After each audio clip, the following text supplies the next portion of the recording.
Iranian Minister of Foreign Affairs Abbas Araghchi has ruled out a quick resumption of talks with the United States after President Donald Trump said U.S. negotiations with Tehran could restart as early as this week.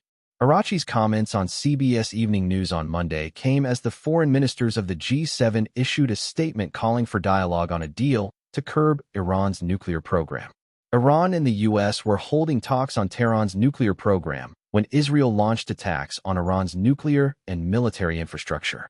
The U.S. later joined in Israel's attacks by bombing the Fordow, Natanz, and Isfahan sites on June 21st.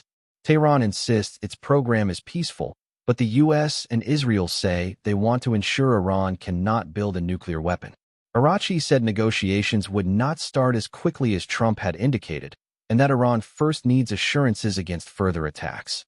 In order for us to decide to re-engage, we would have to first ensure that America will not revert back to targeting us in a military attack during the negotiations, the minister said.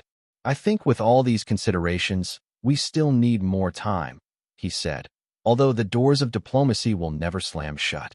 The Trump administration is seeking talks with Iran after the U.S. president, during his first term, abandoned an agreement his predecessor signed with Tehran in 2015, which curbed the nuclear program in exchange for sanctions relief.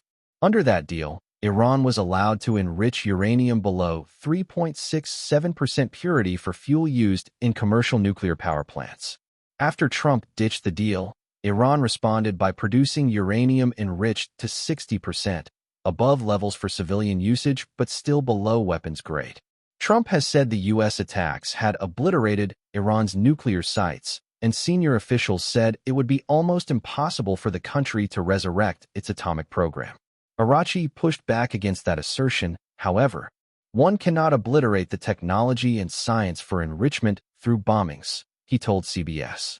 If there is this will on our part, and the will exists in order to once again make progress in this industry, we will be able to expeditiously repair the damages and make up for the lost time.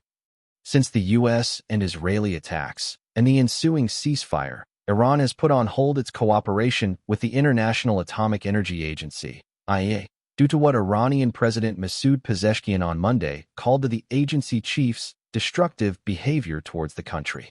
Al Jazeera's Rizal Serdar, reporting from Tehran, said tensions are growing between Iran and the IAEA. They, Iranians, are saying that they will only allow the inspectors to return once they secure the nuclear sites that have been bombed by the U.S. and Israel, Serdar said.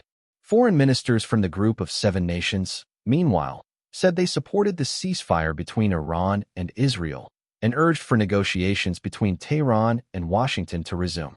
We call for the resumption of negotiations, resulting in a comprehensive, verifiable, and durable agreement that addresses Iran's nuclear program, the G7 foreign ministers said on Monday. The ministers also urged all parties to avoid actions that could further destabilize the region.